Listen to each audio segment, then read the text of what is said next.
Are they ready? Okay. All right. So welcome everybody to the first October episode of Action Evenings. Tonight's title is Saving the Salmon, Nourishing the Coast, or what are the fish farms still doing in our waters? My name is Tamiko. I'm a member of the Vancouver Unitarian Environment Team, and I'll be your MC for tonight. Last week, we had an amazing speaker, Bruce McIver, and his title was Reconciliation is a Massive Failure, which makes me a bit unsure about me making a settler land acknowledgement. But I'm just going to say what I would normally say, in that if we were meeting in person, we'd be gathering on the Vancouver Unitarian campus at 49th and Oak on the unceded ancestral land of the Musqueam Nation, part of the Coast Salish people. You're tuning in from all over the Lower Mainland and beyond, so I just ask that you take a moment to recognize the Indigenous people whose land you are on. And I don't know, Eddie, would you like to say something right now? Yes, I'd like to hold my hands up to the Unitarian team that is putting on discussions. Welcome everybody to this session, and it is such good protocol to acknowledge the unceded territory on which we're living on, and so I want to thank you for continuing to do that.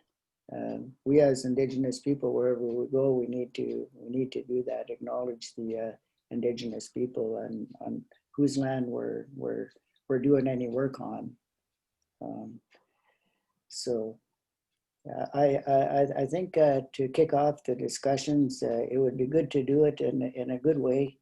The way we do it is we offer a song, and this song I'm going to sing is to honor the salmon, and that's what we're going to talk about during this session. And I know that when we put our hearts and our minds together as one, we ask for the guidance, from our ancestors to do something that will be meaningful to life, and saving our wild salmon is very much part of that. Oh, see ya.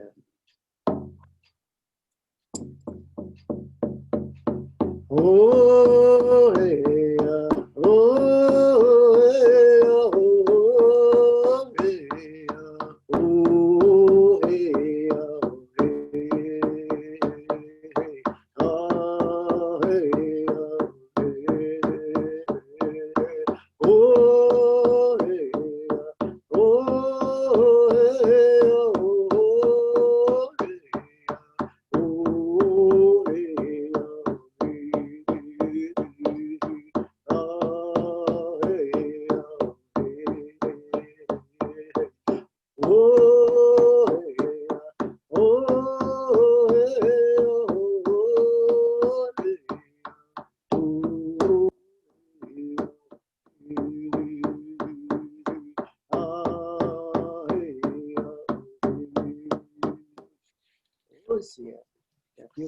as well. Thank you. Thank you, Eddie. Before we start, a bit of housekeeping. The plan for tonight is to start with our guest speakers for half an hour, and if you have any questions or comments, hold them until they're finished, and then we'll follow with a Q&A for another half an hour. At the end of the hour, you can sign off or stay for a few minutes longer and talk with our speakers. So most, if not all of you, have heard about the serious loss in wild salmon stocks in BC, which has not only destroyed small coastal settler communities, but devastated Indigenous communities up and down the coast and far inland. Climate change, logging, and overfishing have all been blamed, but there's a singular culprit whose arrival 30 years ago coincides with the start of a serious decline of wild salmon, and that's the introduction of open pen net fish farms on the BC coast. And our two guests are going to go into more details about this. Eddie Gardner is a Stolo elder, member of the Squaw First Nation and president of the Wild Salmon Defenders. He's elder in residence at the University of Fraser Valley and is committed to the revival of the Hul'qumi'num language and sharing of traditional and cultural knowledge. Sabra Woodworth is a retired ESL teacher and director who since 2008 has had a second career as an environmental activist. I think you were an environmental activist before that too. She worked with Salmon Are Sacred and is a longtime colleague and supporter of Alexandra Morton, who I'd like to add is running as the Green candidate for North Vancouver Island. It's awesome. Okay, so we'll start with Sabra. And video precedes my PowerPoint.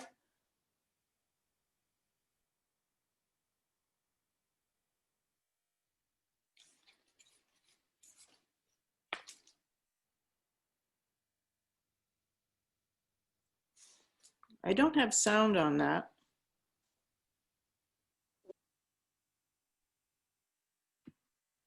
Let's try again.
So I should go to the share screen now for my PowerPoint.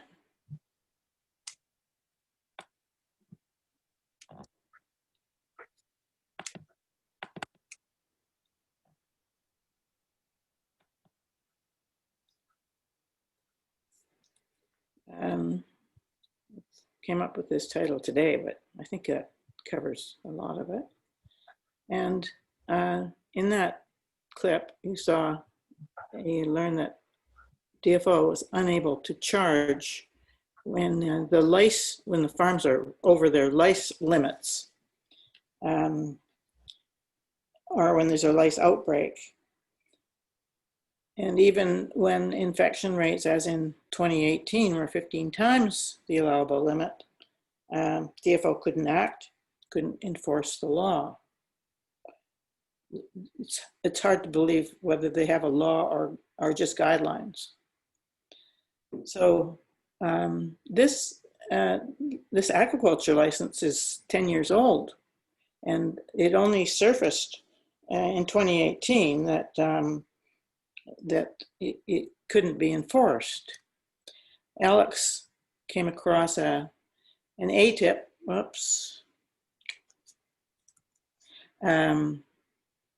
where the conservation and protection people acknowledged that it was unenforceable and that they wanted to do something. So Zach Waddington, who was in these health meetings, he supported opening the license to change and strengthen the conditions to make them enforceable. And in Clayoquot, he says, we have documentation demonstrating the failure of their plan to reduce absolute sea lice in inventory as per condition of license. So you might then ask, what did DFO do to make it enforceable? Which I asked Karen Riston of Living Oceans.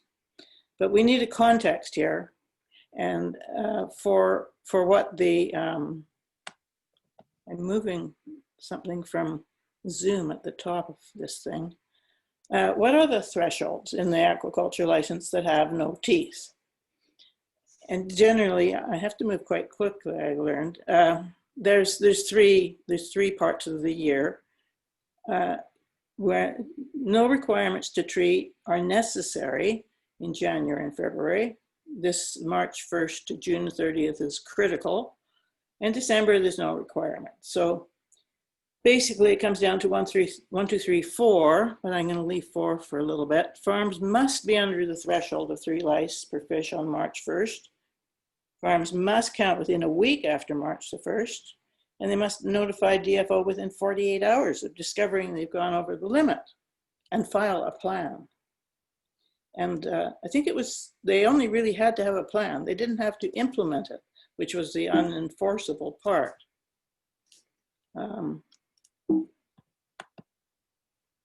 So this is DFO's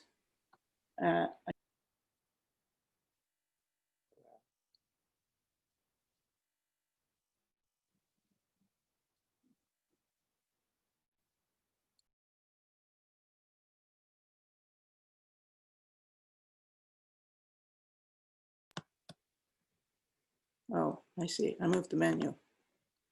Now the line at the very top comes from the very bottom down here. It's basically hidden. You have to study the whole thing before you come across it.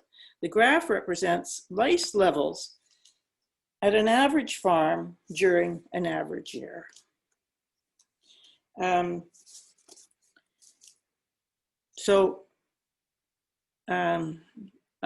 Just to notice that they call this over here sea lice abundance per fish. And what are the connotations of abundance? Doesn't done it. Well, I'm sorry. So they're looking at, I had some questions here. I'm not coordinating this. I want to know the x-axis, what our range of sea lice abundance is. And there, I didn't touch anything. They are thinking a max of 5 lice as a max. And in March, they're supposed to get down to 1 or down to 3. And they show this, that for 4 months, they've got it down to 1. March, April, May, June, and at the end of July, they still are under 1 for 4 months. And that's what you call control, keeping those lice way down. And there is a link for this online. I don't expect you to read it all, just to get the very general gist of this lovely, beautiful, rose-colored glasses picture of what they present as being the average farm in an average year. Okay. And then we get to actual sea lice levels. And I have to say that in all fairness, DFO does make public the actual numbers of lice counts from all farms on their website that reveal a reality which conflicts completely with the rosy chart, but allows citizen scientists to make better sense of extreme violation of lice regulations. And it's lucky that we have Living Oceans and Alex and Cedar Coast and others checking DFO and counting and reporting. And they put out these reports. For the past 4 years, those numbers have been off the chart, which Karen was good enough to provide me with sample graphs of 9 farms exceeding the 3 lice per treatment trigger during this year's outmigration, which contrasts dramatically with DFO's picture. And on here, we need to start by looking at March on Karen's on the right, because these are and very different graphs, but they're graphing, she's graphing 3 farms here, and I have 3 more graphs of more. But you see in March, and to follow the DFO line here, the black line for DFO, which keeps them down below 3. Well, one farm is below 3 for part of March. And then you can see, not for 4 months by any stretch of the imagination. I think you get the main idea from that. And these are 3 more farms and they are using industry numbers. These are not counts from anywhere else. They come from industry numbers. And those are basically the numbers that Karen was using in those charts. So the high point, the highest count was 20. It's hard to imagine 20 lice can fit on one of those little smolts, but they're really high. So it's always in this context of that rosy chart. Alex has done, she had a study out this year, a survey, and you can find this online with the map and many of the same farms. So how then were the conditions of license made enforceable? And what DFO did, it simply extended the time for industry compliance to bring their lice levels down within the out-migration period by 6 weeks. So 1, 2, and 3 stay the same. Farms must be under the threshold. This is the same old story. They must count within a week. They must report. But then they must return lice levels down below the threshold within 42 days. That's 6 weeks into the out-migration period, which defeats the purpose of having an out-migration limit. So we're into mid-April. And I question, is that enforceable? What will the consequences be? This is supposedly make it enforceable. And there's nowhere that says what the consequences will be, just like there have never been. DFO says lice levels are fine, but the fish farm data shows the opposite. I've got this menu, I have to move without changing. The 2020 farm lice infestations were the highest ever seen. And then last week, you're probably aware of this, we learned that these reports are often underreported.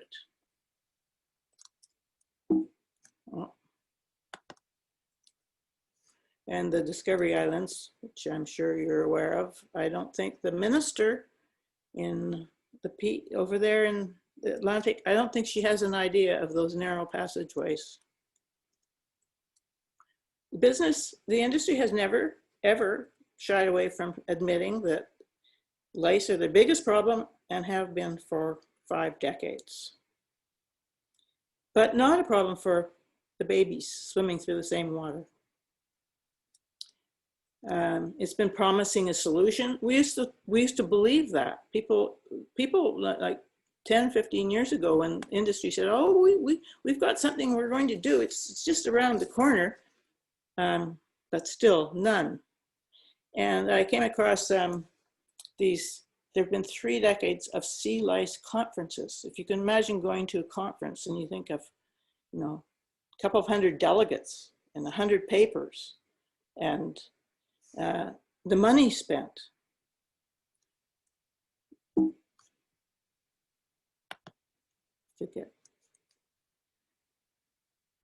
Oops, I think yeah, okay. And so the lack of DFO research on the cumulative effects amounts to a conflict of interest in practice. They're saying one thing and doing another.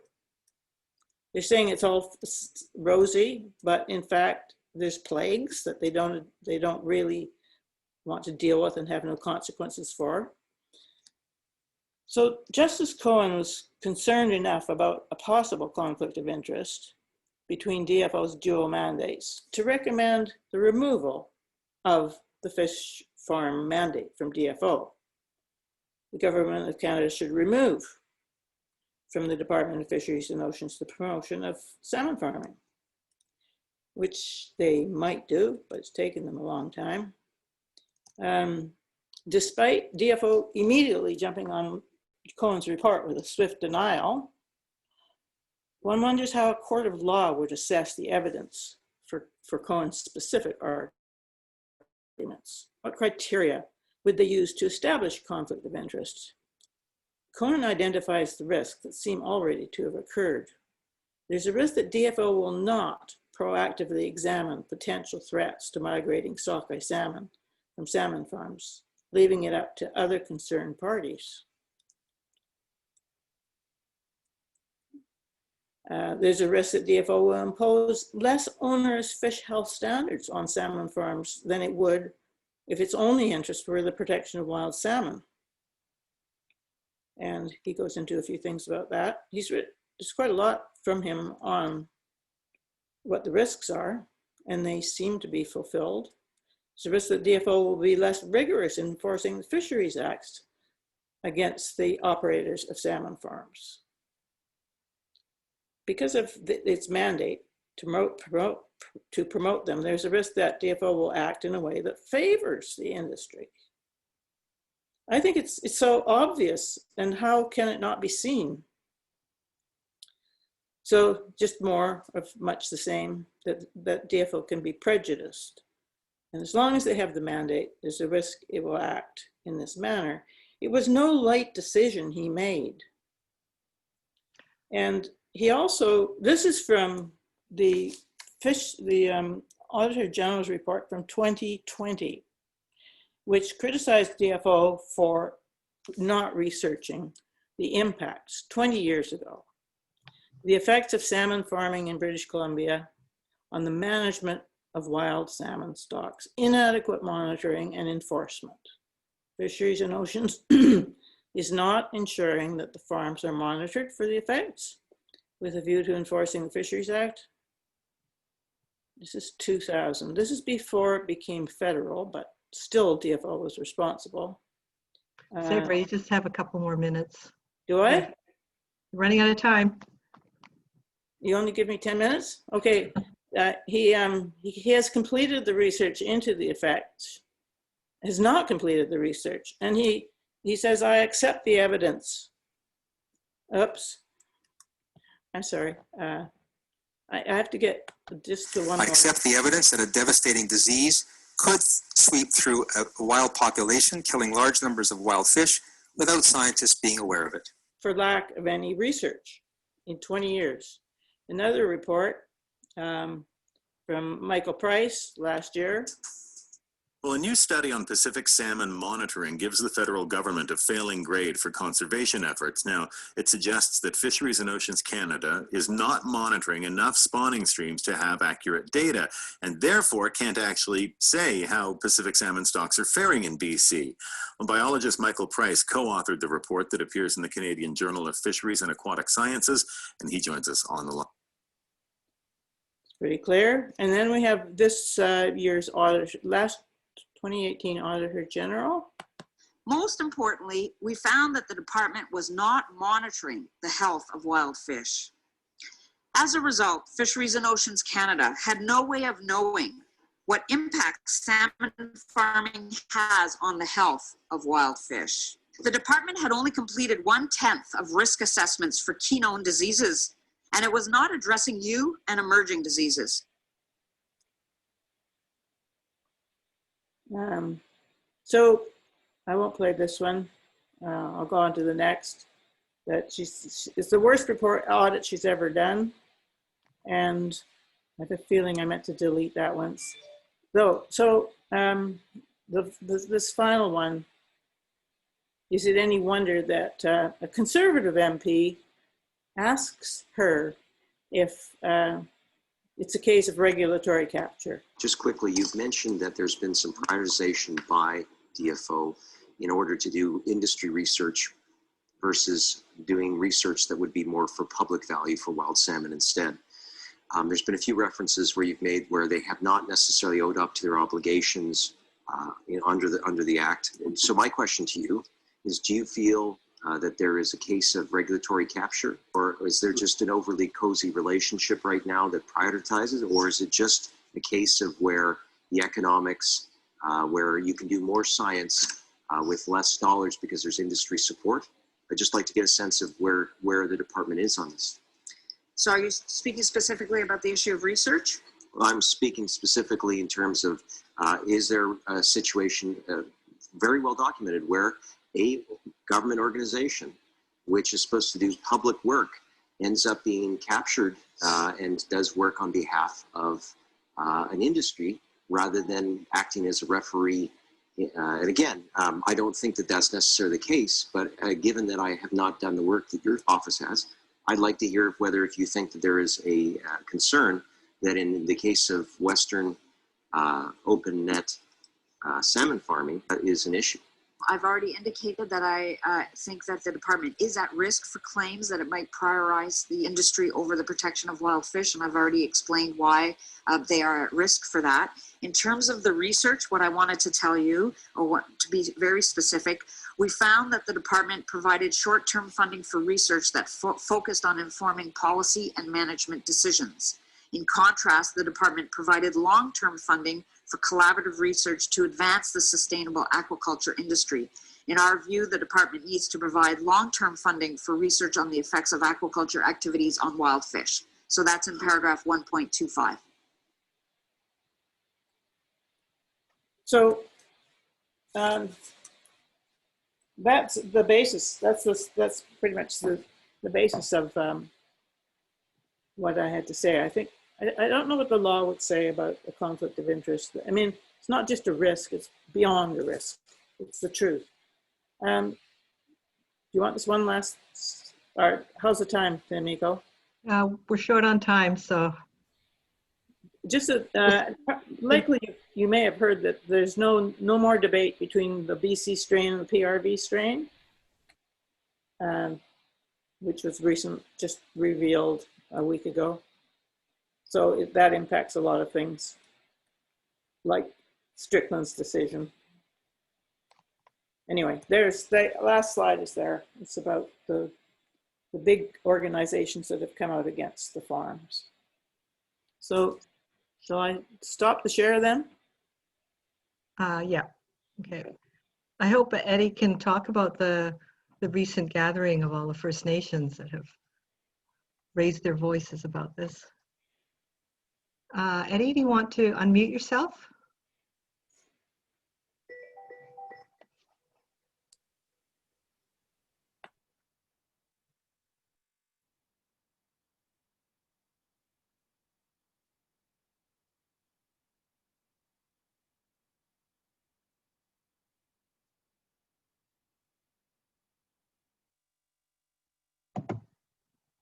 Eddie?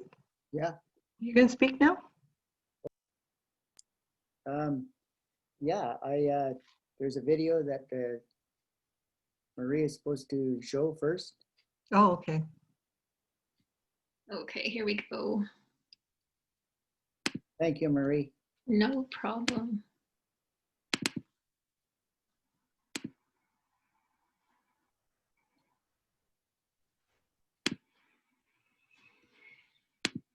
My name is Jack Woodward. I'm the lawyer for the Zawadanuke First Nation, a small First Nation up the coast of British Columbia in Kinkham Inlet. They are challenging the federal government who locates fish farms in their territory. The federal government issues licenses that allow Atlantic salmon to be grown in open net cages in the territory of the Zawadanuke First Nation. You see, they were told that they would never escape from those pens, but they do escape. And they were told they're not going to pass Atlantic salmon diseases onto Pacific salmon. And that's the problem. PRV, it's a nasty plague that affects fish, both the Atlantic salmon and the Pacific salmon, and is causing declines in the populations of the salmon that my clients depend upon. And that's all licensed and made authorized by the federal government. My clients are challenging those licenses, saying that they're illegal, that they're contrary to the Aboriginal rights that they have always had, and that they must be eliminated, they must be removed. We're in front of the Federal Court of Canada under a specially managed proceeding. My clients have issued their statement of claim. We've received the defense from the federal government, and we're now in the process of putting together the documentary background to the case, and we expect a trial not too long from now, a trial on the very issue of whether or not the federal government has the right to license those Atlantic salmon to be in the Pacific Ocean. The Zawadanuck First Nation is involved in a multi-pronged struggle against fish farms in their territory. It occurs against the provincial government and against the federal government, because both levels of government participate in authorizing this scheme. And we are moving forward in both the federal court and in the British Columbia Supreme Court with these lawsuits that will eventually bring to an end the open net Atlantic salmon pens, because it's going ahead on many fronts. There's many different legal things going on, all of it, of course, behind the scenes, except on the occasional splashy events when we're in court. But I want you to know that the support of people who have generously backed the Zawadanuck First Nation in this struggle has made it possible for all of this behind the scenes work, analyzing volumes of documents, preparing pleadings, preparing affidavits. In the British Columbia Supreme Court, we're moving towards a challenge to the provincially authorized tenures, expected in 2020. And in the Federal Court of Canada, we're moving towards a challenge to the actual federal licenses, which authorize this to happen in the first place, again in 2020. We've taken on the giants, and we're planning to win. But it's a big project, and I want you to know that any support that's been forthcoming in the past is greatly appreciated, and we're going to come back and ask for more, I have to say, because it's a big struggle.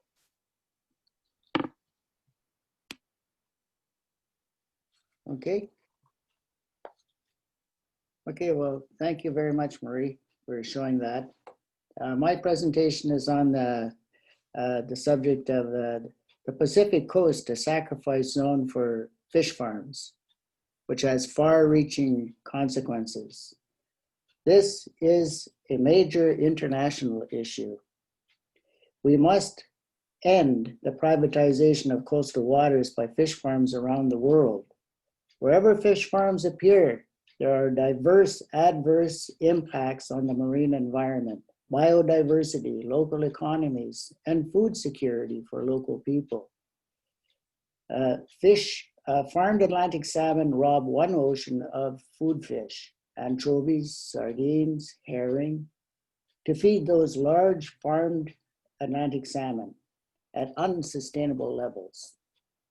There are far-reaching consequences of using the Pacific Coast as a sacrifice zone for the benefit of destructive, unsustainable fish farms using open net pen technology. This is of international significance, as maintaining fish farms on the BC coast seriously compromises British Columbia's neighbor, the state of Washington, to restore and conserve wild salmon that know no borders. In 2018, Washington tribes joined the First Nations people in Canada in declaring, calling for a shutdown of Atlantic salmon net pen farming along the coast of North America. Since then, the state of Washington passed legislation to ban fish farms from their coast. The federal Liberal minority government delays to remove open net pen fish farms continue to infringe on the rights of 101 First Nations to a salmon fishery, not only on the coast, but also all along the river systems, the Fraser and the Thompson rivers. 5 of the 7 First Nations in the Discovery Islands are part of the 101 First Nations who want fish farms prohibited from that area because they cause much more than minimal harm if they remain, and they could in fact cause irreversible harm. The only way to responsibly implement recommendation number 19 of the Cohen Commission is to remove the 18 fish farms in that area. The federal government stated they will consult with First Nations in that area before a decision on licenses is up for renewal on December the 20th, 2020. Hereditary Chief George Quack Sister Jr. must be included in the consultation process, as he has authority in the Lake Wiltuck territory in the Discovery Islands. Given fish farms infringe on the rights of river First Nations, they also must be consulted. And if they consult with them, no consent, no fish farms. The collapse of wild salmon around the fish farms result in dangerously low salmon stocks and result in emaciated, starving grizzly bears. And southern whales suffer from a lack of Chinook salmon, the spring salmon, the Tyee, and they're starving. The fish farm industry is an outright failed experiment. It has been proven over and over and over ad nauseum again that using chemicals and drugs to fend off bacteria, viruses, parasitic sea lice, and diseases has not worked. And as a consequence, they get passed on to vulnerable juvenile wild salmon, harming or killing them. The uprising against open net pen fish farms has been going on around the world. And that started when they were first introduced. Here in Canada, for the past 4 decades, Indigenous people, scientists, environmentalists have been accumulating massive and persuasive evidence that fish farms are killing wild fish and fouling the marine environment. Peer-reviewed science, hard evidence with GoPro cameras showing deformed Atlantic salmon and illegal bycatch of herring and smolts, the presence of Piscine reovirus and other pathogens originating from Atlantic farm salmon, toxic pollution released from open net pen cages, and the Cohen Commission pointing to the potential irreversible harm fish farms pose to Fraser sockeye salmon, has not convinced Canadian governments to stop granting licenses and permits to fish farms to occupy and operate on the BC coast. Shame. This is baffling to the majority of British Columbians who want to protect wild salmon, recognized as a keystone species in the Broughton Archipelago. So, Indigenous people in the Broughton Archipelago served the fish farms eviction notices for placing fish farms in their respective unceded territories without their consent. Federal and provincial governments have been masters at distracting, denying, and delaying tactics, much to the frustration of Indigenous people in the Broughton Archipelago and along the Fraser River. Based on their inherent rights and title to properly steward their unceded territories, Namililikula, Namgis, and Musqueam Zawadino people occupied fish farms for some 182 days in their efforts to have them evicted.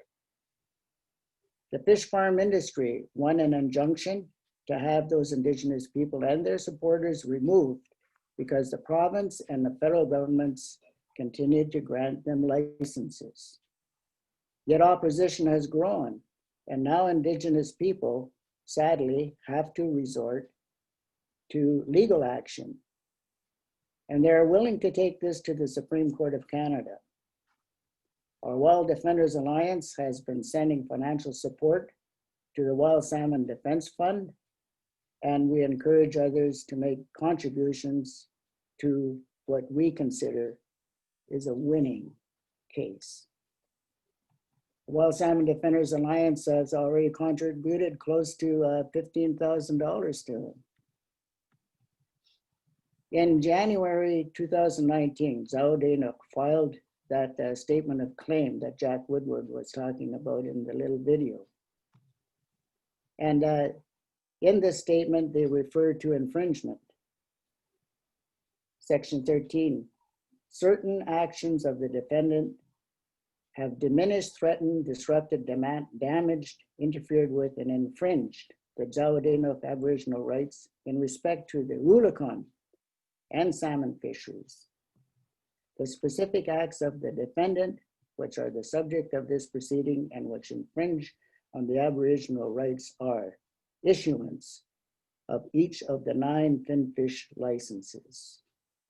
So the statement goes on to state that the granting of the finfish licenses infringes the defendant's Aboriginal rights because the licenses allow the operation of finfish aquaculture facilities, ACA fish farms, and I say ACA sea lice farms, which imperil the wild ulukan and salmon populations on which the plaintiff depends in order to exercise its Aboriginal rights in respect of the ulukan salmon and fisheries protected by Section 35 of the Constitution Act 1982. So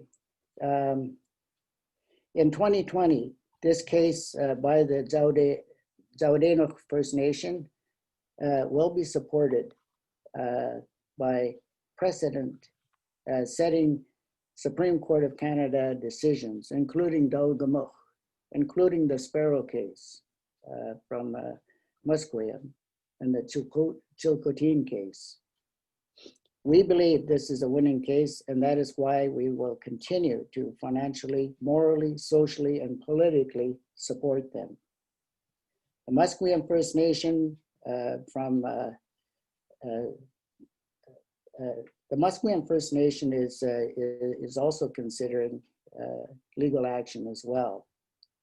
The timing for initiating action may be best after December the 20th, 2020, so that the federal government cannot say they are unable to do anything until the new court action is dealt with in court. And that was what was kind of suggested by Tony Allard. Now, the federal ministry, the parliamentary secretary to the Department of Indian Affairs has stated that they want to take responsibility to remove fish farms and move them on to land in containment in a responsible way. And he said part of that responsibility is to consult with affected First Nations, and that is exactly what our government is doing. That's a lie. That's an outright lie, because he has not consulted with me. I'm a title holder. He's not consulted with my First Nation. He hasn't consulted with the Lower Fraser Fisheries Alliance. And there are a whole slew of other First Nations along the river who are very angry because they are continuing to try to divide and control. And this is totally unacceptable. And we're going to continue to rise up. This provincial election has not seen this issue come alive yet. But we still can continue to try and do that. So I'll stop that there, because I would like to respect the time that I have and open things up to some discussion from the people. Thank you, Eddie. I just added a comment that the Cohen Commission was first undertaken because the returns of the sockeye salmon was 1.5 million out of an expected 10 million. And this year, the expected return is 270,000. If you're not worried now, like this is a real crisis time now. So we're going to do a very short question and answer. If you have a question or a comment, go down to the bottom of the screen where it says participants, click on that, and there should be a blue hand there to raise your hand. And Cindy Cashin will be keeping track of the order of people that want to make a comment. Yeah, so go ahead and raise your hands. And then if people do have further questions after our end at 8 o'clock, we will have an opportunity to stay longer and continue with the questions if there is a will to do that. I've asked a question, but I don't know how to raise my hand. Okay, well, go ahead then. Okay. what international support is there for closing fish farms in BC? Like I'm thinking of, well, this is ridiculous, but Bono, like, like the protest has been going on for years in British Columbia. Is there a way to find people in Europe or Australia or in California to say, this is more than just a local issue. The world has problems with fish farms in general. You know, we don't want fish farms. I mean, something to that effect. Yeah, I think that's a very good question, and thank you for asking it, because we know that around the world, wherever fish farms are there's trouble, and there is a movement in Chile, for example, there are groups down there who are really against the fish farms, because they're seeing the destruction. Maybe even more now than we're experiencing. It's hard to believe, but when I went down to the river, to the spawning areas, there were no sockeye splashing around. It almost makes you want to cry, because there should be lots of them spawning right now, and they're not. Chris Gadsden has been up to the spawning grounds up country, and he hasn't seen any. Very few sockeye are up there spawning. The state of Washington, there are groups down there who are continuing to want to support people in British Columbia to get the fish farms out, because salmon know no borders, and we know that what we're doing is compromising the state of Washington's ability to restore and conserve wild salmon down there. At the political level, it's a little bit challenging, because the Canada and the state of Washington, BC, and the state of Washington, they probably do some horse trading, and they want to be nice to each other and that kind of thing. And I don't know how high this is on the priority list for some of those politicians at that level. But I know citizens in Alaska, Oregon, and California would, if we had a way to reach out to them, they would continue. They would rise to be in solidarity with us as well. Mm-hmm. Well, I see two things happening, and one is the fish farm issue, and the second issue is respect for Indigenous people. So they're kind of two issues that are international. So anyway, I think I don't want to take up too much time. So thank you, Eddie, and thank you, Sabra. Yeah. Thanks, Anne. I'm going to call on Huguette next. Okay, my question is difficult, simple but difficult. I think, what can we do to put it in an issue in this election? Because it doesn't seem nobody's talking about it, and we are voting in 3 weeks. That's right, and the key issue related to provincial responsibility is that the province has jurisdiction and authority over licenses of occupation, and so they hold a trump card to getting the fish farms out. No licenses of occupation, no fish farms. Yeah. That's very clear. That was a message that Karen Riston put out to people, and if we can get the province to get this higher up on the radar, that would be good. When I was talking with Tony Allard, for example, he said that John Horgan was wanting to use the same approach as he used in the Broughton Archipelago in other areas. So we need to find that statement or look for that position that he has taken and bring it up to other candidates, other parties who are vying for power in British Columbia. And there are some key people, of course, who need to be approached by this. And I think, of course, the Green Party, Sonia, first to know, needs to be kind of woke up to this issue.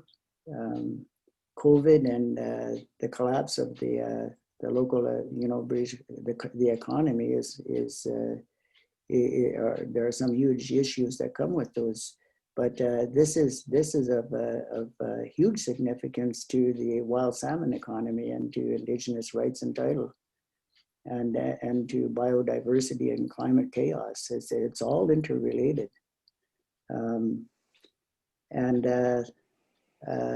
Some of the other NDP candidates, I think Finn Donnelly is somebody who we would need to approach. I understand he's running in this election.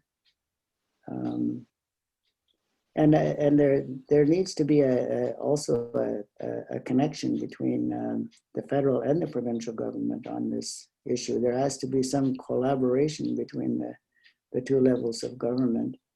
And Gord Johns, who is an NDP, has been very, very aggressive in Parliament to badger the minister about getting the fish farms out and how irresponsible the federal government is, and not in just kicking the can down the road all the time.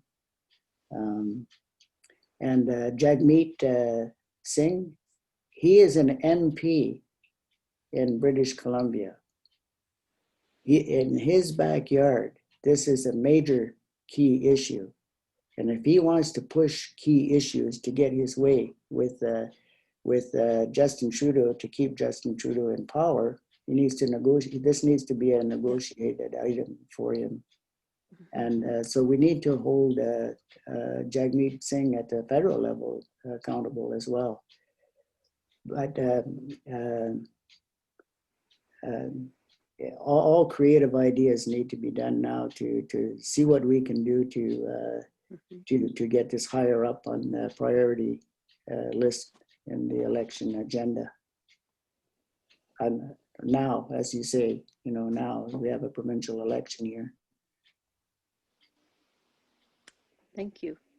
Great suggestion. So that gives us very clear action on what we can do. I was also wondering if people wanted to donate, where would they send their donations? Right. I thought, well, one of the good things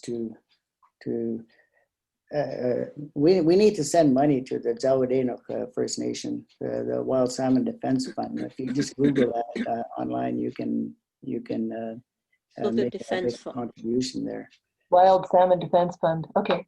Yeah. And do you know offhand if there's any non-profit fund that people could donate to for charitable organizations that can only donate to non-profits?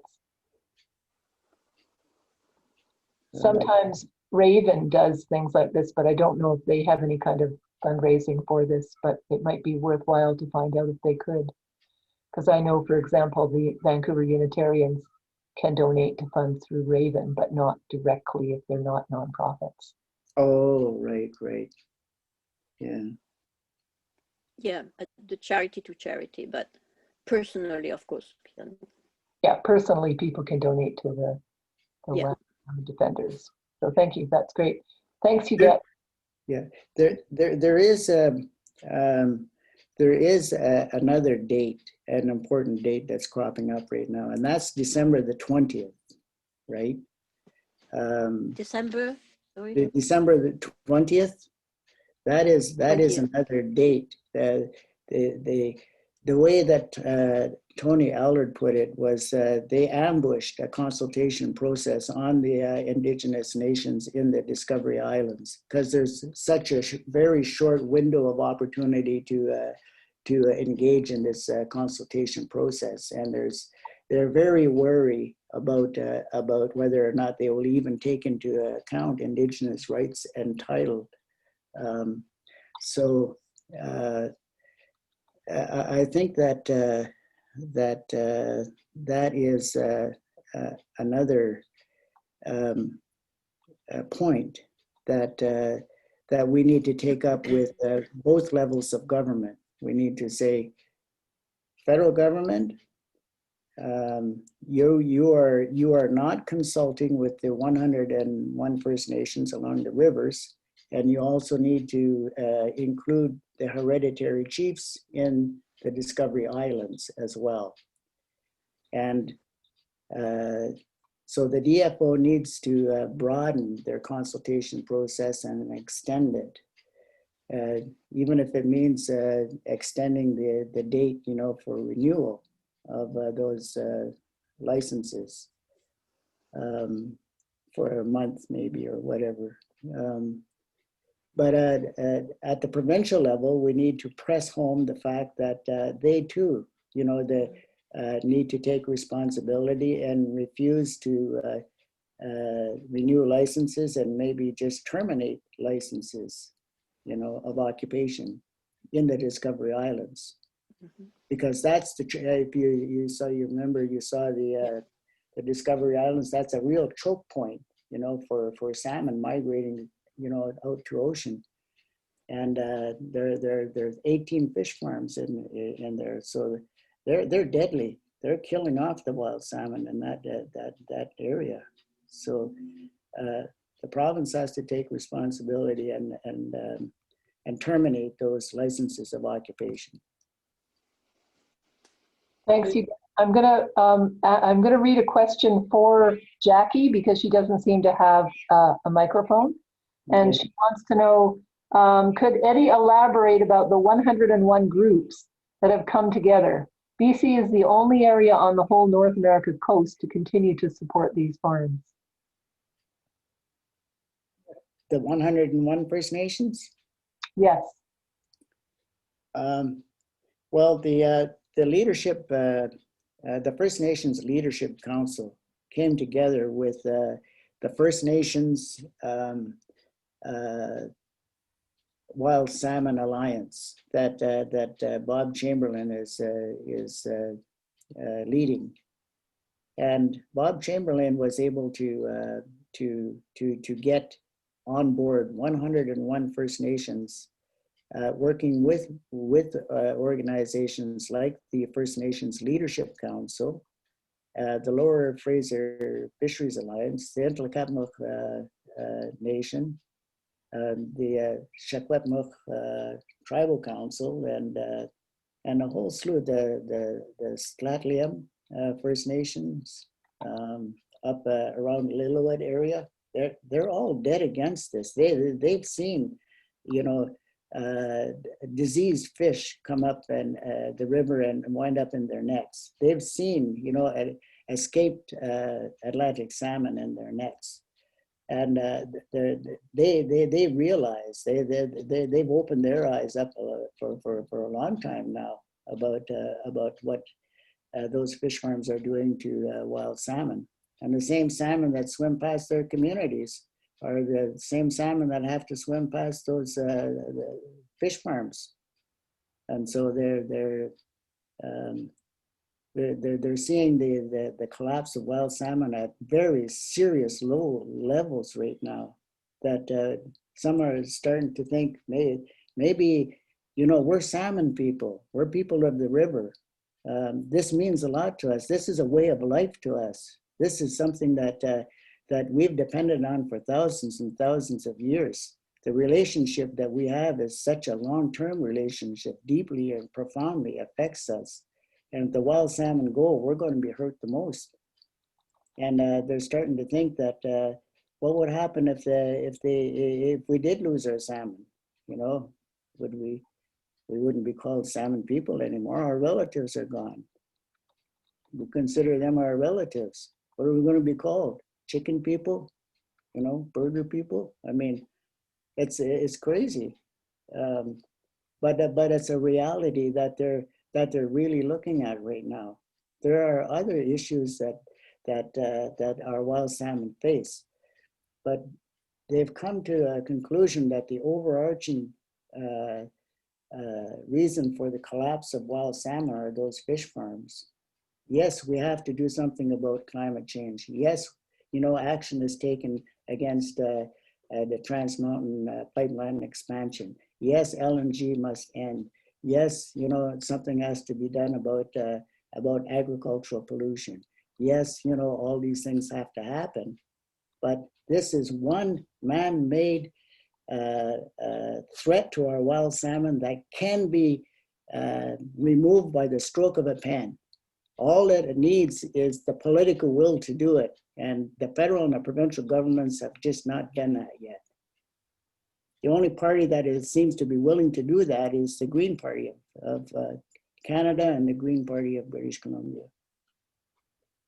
Thank you, Eddie. We've run out of time now.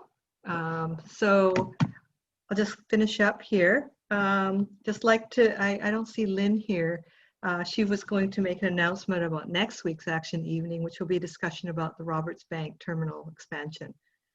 If any of you have ideas for future talks, please send an email to actionevenings@vancouverunitarians.org. If you're wondering what the heck a Unitarian is, hint, we haven't been Christian for several centuries. You can check us out at vancouverunitarians.ca. A big shout out to my colleagues, Cindy and Marie, for helping to get everything set up. A special thank you for Eddie and Sabra for sharing your time. It's been wonderful. And finally, a big thank you for everybody that showed up and took time out from listening to that debate in the States. You can go to that now. Thank you very much for joining us tonight, and I hope you have an enjoyable rest of the evening. Marie, you want to give instructions if some people would like to stay a little bit longer? Yeah, so thank you to the presenters as well. So what we're going to do now is, if you would like to stay on and have more of an informal discussion with our cameras on and our mics on, or and gather together, then what you'll want to do is we're all going to pick the blue button in our bottom corner that says leave room. And when you press that, you'll be presented with two options. One of them will be to leave the breakout room, and one of them will be to leave the meeting. If you leave the breakout room, you'll come into a main gathering area and we'll continue with an informal discussion. If you leave the meeting, then you will leave the meeting, and we wish you a great evening. So I think we can all go ahead and do that now, Tamiko, unless you have some last words. Yeah. Thank you. Thank you very much, everybody. Good night, and if you stay longer, we'll see you in a minute, a second. Yeah.